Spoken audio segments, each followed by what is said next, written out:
Welcome back, YouTubers. In this Java tutorial, I'm going to talk about methods, and specifically I want to cover four things. What is a method, how to define a method, what method return values are, and what the arguments of methods are. The first thing I want to start out with is our main method.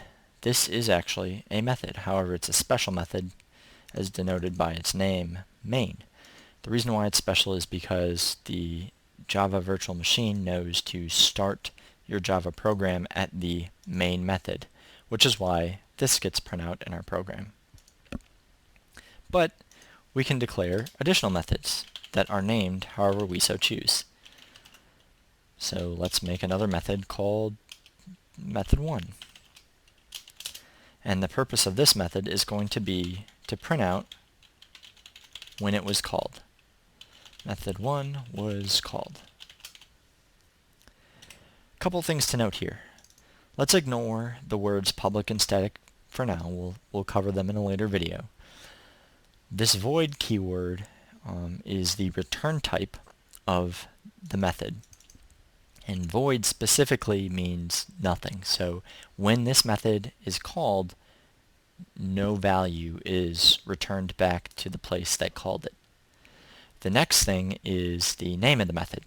In this case, we've named our method method1, and you can name a method whatever you want as long as the name doesn't contain spaces. After the method name comes parentheses, and in between the parentheses is basically where you would put any arguments that are coming with the method. For now, we're just going to leave that empty. So we've defined this method here, but you notice if we click the Run button, we still only see Hello World. And the reason why is because our program is currently running from this curly brace to that curly brace, and nothing else was ever called. So we need to call method 1. The way you make a call to a method is you just type in the name of it. And since there are no arguments, we just do an open and close paren, followed by a semicolon to end the Java statement. And now when we click run, we see that method 1 was called, was printed out to our console. Note that we could call this method more than once, and we'll get more than one printout. Okay, so we've covered what a method is and how to define it. Let's talk a little bit about return values.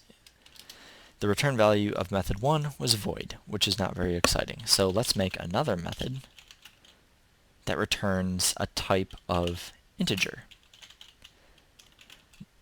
and takes no arguments. Notice that our type here is similar to the type that we used when we define a variable. And that's because a type is a type. It could be integer, it could be double, it could be string, it could be any type you want. In this case, we're going to make an integer, and this method is always going to return the same thing, which is 3. So for methods that return a specific type instead of void, you actually have to use the keyword return. So what the return keyword tells Java is that whatever follows is the value that this method is going to return. In this case, we're going to return the value 3. So if we go up here and we do a system.out.println calling method 3 and then make a call to the method like so, we should see that this calling method 3 gets printed out to the console, followed by the value 3. So let's go ahead and run it, and sure enough, that is exactly what we see. A couple things to note here. The way you call the method is the same, here and here. The only thing is you need to make sure it's happening within this last parentheses, because this parentheses lines up with the println method call. And so you need to have kind of that symmetry there so that the compiler understands exactly what's going on. So what you probably are realizing is that this println is itself a method. And the reason why is because it's got an open and close parentheses. But there's stuff in between the parentheses, and so what that means is that there are arguments in that method. But let's put that on hold for one quick second because I wanted to show you something else. In the previous episode we talked about variables and how to define them. And so what I've done there on line 8 is I've declared a variable called number variable of type integer, and I want to set its value to the return value from the method 3. So because we return the value 3, this variable should now have the value 3 stored within its memory location. If we were to replace this method call with that variable name, such that this variable, or the value of this variable, is displayed to our console, we should see that the number 3 still appear here. So let's go ahead and run our program, and sure enough, that happens to be the case. Okay, back to method arguments, which is the last thing that I want to talk about in this tutorial. So let's go ahead and make a more advanced function that will return a type of integer, and it's going to compute the power of a base. Power is a bad example.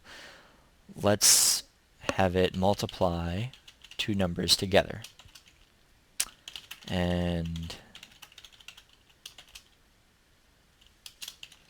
these two numbers are going to be num1 and num2. So for now, let's just say it returns 0 so that there's no compile errors.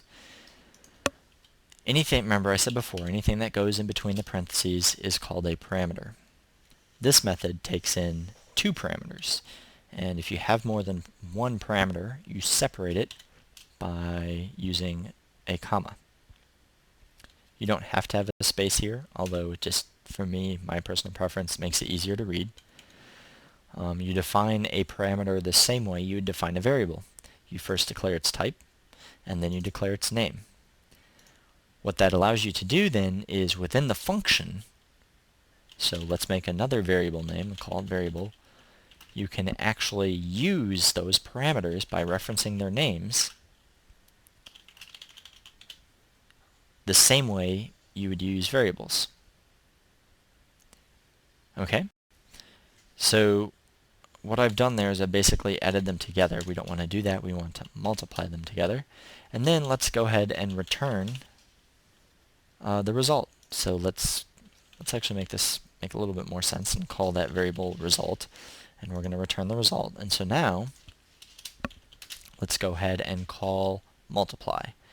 So let's just print it out to the terminal the same way we did with the 3 method. Calling method multiply. So type in multiply, and we want to pass it, let's first try to pass it no parameters or no arguments. Notice how it doesn't compile, and when we try to run it, there are errors. That's because the signature for this method, signature means how many arguments it expects, is incorrect. There are supposed to be 2 integers there, and the compiler knows this. So let's go ahead and give it a 5 and a 3. And so what's going to happen at runtime is this method's going to get called, the multiply method.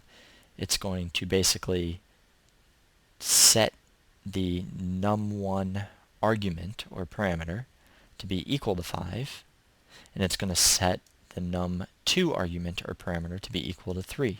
And it's because the 5 came first, just like the num1